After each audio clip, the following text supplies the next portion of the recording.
दिवाली मनाई क्यों जाती है? अभी मजा आएगा ना भिड़ो।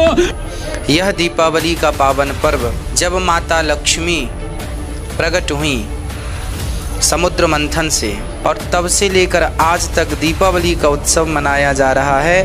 कितने तेजस्वी लोग हैं हमारे पास, कितने शानदार विचार रखते हैं जी, और कुछ लोग मनोरंजन भी करवाते हैं। जैसे कि दीपावली के दिन क्या हुआ था, सीताराम जी वापस आते। कौन करता है सीताराम की पूजा? अरे सीताराम से कोई लेना नहीं होता यार।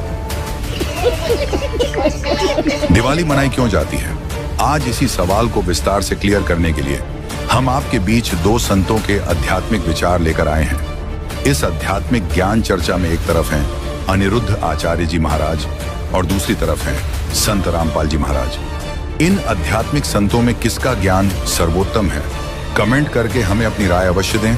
अगर इस चैनल पर आप पहली बार आए हैं तो फटाफट से वीडियो को लाइक और चैनल को सब्सक्राइब जरूर कर दें। तो चलिए वीडियो शुरू करते हैं। दीपावली का त्योहार क्यों मनाया जाता है बताओ? हर त्योहार को मनाने के पीछे कारण है। बताओ दीपावली क्यों मनाया जाता है? बताओ क्यों? राम जी वनवास से आए, यही आप लोग जानते हैं, जबकि ये जानकारी बिल्कुल गलत है।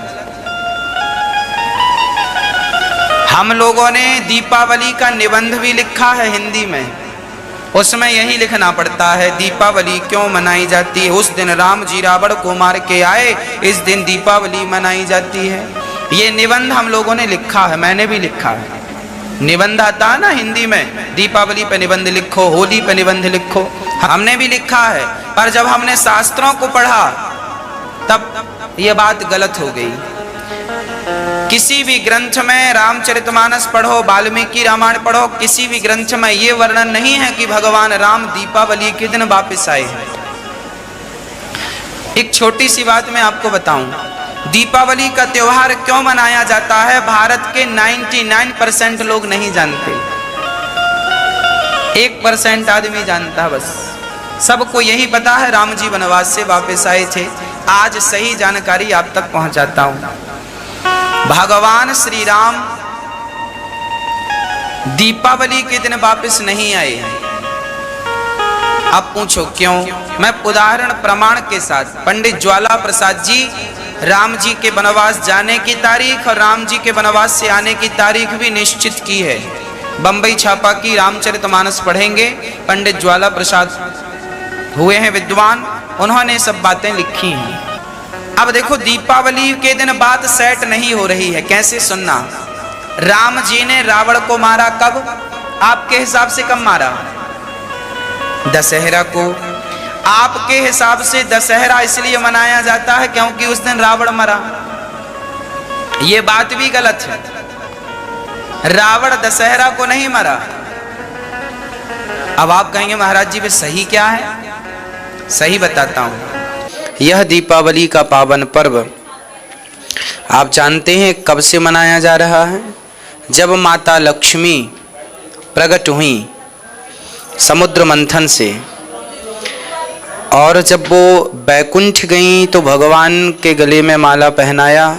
तो जो वैकुंठवासी थे, जो वैकुंठ में रहने वाले भगवान के परम भक्त लोग थे, उन्होंने देखा कि आज लक्ष्मी जी आई हैं और भगवान नारायण के गले में माला पहना रही हैं, एक दूसरे से मिल रहे हैं, विवाह हो रहा है एक दूसरे से। तो सभी वैकुंठ वासियों ने अपने अपने घरों में दीप जला करके और भगवान लक्ष्मी नारायण के विवाह का उत्सव मनाया। यह विवाहोत्सव, लक्ष्मी नारायण का विवाहोत्सव सर्वप्रथम वैकुंठ में सभी भक्तों के द्वारा दीप प्रज्वलित करके मनाया गया। उसके बाद वह उत्सव उन्हीं भक्तों के द्वारा, जब वह भक्त किसी न किसी रूप में जो वैकुंठ में थे, वह किसी न किसी रूप में जब वो इस मृत्यु लोक में आए तो उन्होंने यहाँ इस मृत्यु लोक में उत्सव चालू किया, और तब से लेकर आज तक दीपावली का उत्सव मनाया जा रहा है। यह उत्सव सर्वप्रथम वैकुंठ में मनाया गया था। ये उत्सव जो हम मनाते हैं यह वैकुंठ का उत्सव है।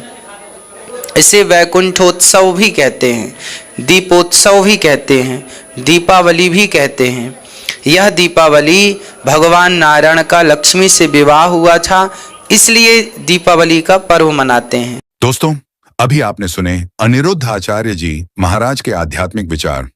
आइए अब सुनते हैं संत रामपाल जी महाराज के आध्यात्मिक विचार। जैसे त्योहार आते हैं, कोई बात हुई, वो व्रत के खर्चे, ये त्योहार मनाते हैं दिवाली का, दीपावली। ये किस लिए मनाते हैं कि भगवान श्री राम सीता जी को लेकर घर लौटे थे, और फिर चलो पहले तो देसी घी के दीप जलाए जाते थे, हवन हो जाता था, वो भी बढ़िया बात थी। लेकिन एक दिन हवन कर देने से बात नहीं बनती।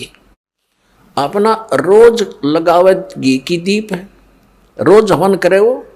और जब सीता जी को घर से निकाला, फिर भी मनाओ तुम उसने, फिर भी दिवाली मना रहे हो। सीता तो घर से निकाल दी गई थी जिसके आने की खुशी में,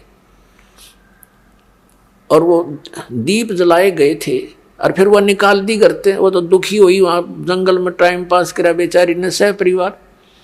और श्री राम घर पे, परिवार उसका जंगल में, चाहे राजा के कुछ भी बना रहो, एक छोटे से नगर का राजा, अयोध्या का राजा था, चाहे राष्ट्रपति बने जाए पूरी पृथ्वी का, जिसका परिवार कहीं रहा, कहीं वो जीव सुखी हो सकता है, और फिर भी दिवाली मनावें और दीप जलावें। तो इस तरह की जो क्रियाएं हैं ये परंपरा है, सूझबूझ का कार्य नहीं है। फिर बम छोड़ते हैं त्योहार के दिन, कितना प्रदूषण फैलाते हैं, आग लग जाती है। तो यह परंपरा बनाई तो बच्चे आकर्षित हुए, इसको समाप्त करेंगे धीरे धीरे। और क्या की खुशी, एक भगत कह रहा था, बोला जी नाम लेने के बाद ज्ञान हुआ हमें, और पहली बार त्योहार मनाया हमने अपना। हमने 10 वर्ष हो गए ना दिवाली मना ली, ना तीज त्योहार मनाए, और ना होली मनाई। कारण क्या रहा कि हमारा परिवार है, 5-6 भाई हैं, मेरे दादा है, उसमें किसी का कोई मृत्यु हो जाती है, कभी हमारे घर में हो जाती है। पिछली बार मेरी बहन विधवा होगी, सारा 1 साल तो फिर मनाना ही नहीं कुछ भी, 1 वर्ष पूरा नहीं हुआ इतना दूसरी घटना घट लेती है। और 10 वर्ष हो गया हमने कोई त्योहार मना के नहीं देखा। फिर कहाँ गई वो दीपावली?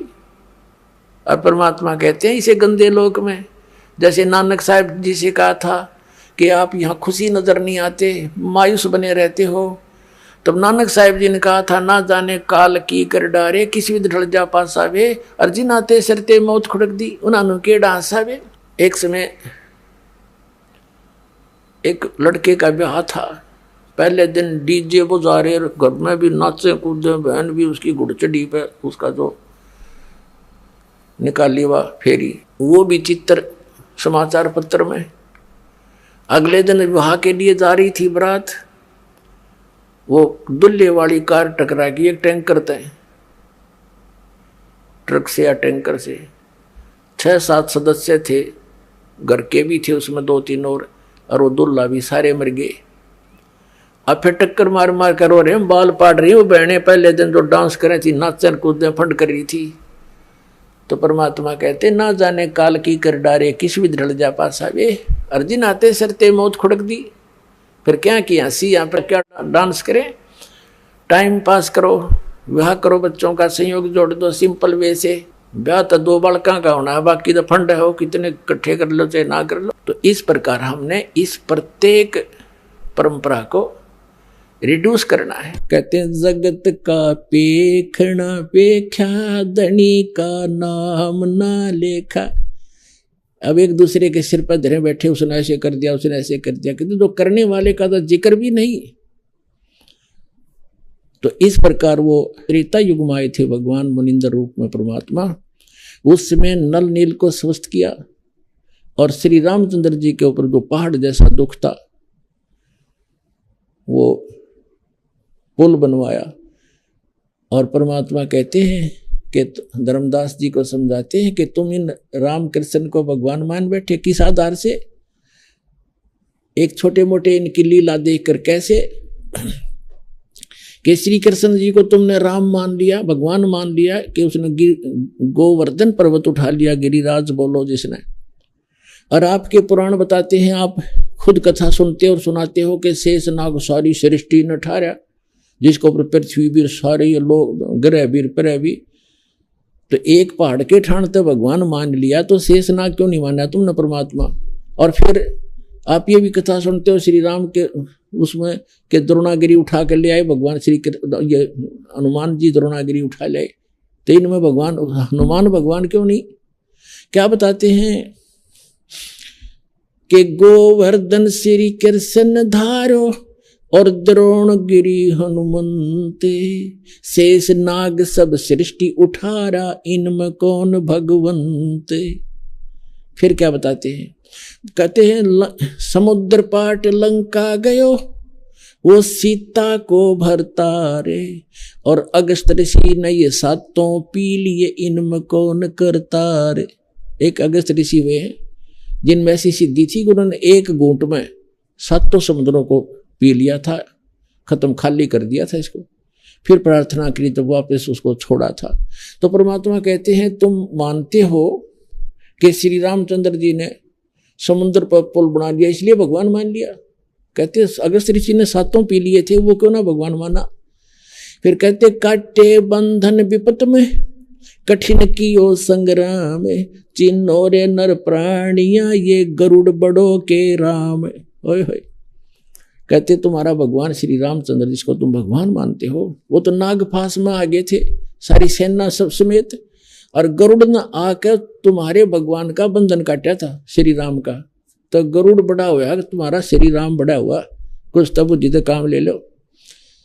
भजन करो उस रब को जो दाता है कुल सबका, भजन करो उस रब को जो दाता है कुल सबका, वो है कबीर इज गॉड, धानक रूप रहा करतार, अनंत कोट ब्रह्मांड का, एक रति नहीं भार, और सतगुरु पुरुष कबीर है ये कुल के सरदनार। हम सुल्तानी नानक तारे दादू को उपदेश दिया, जात जुलाहा भेद नहीं पाया, वो काशी माए कबीर हो। बोलो सतगुरुदेव।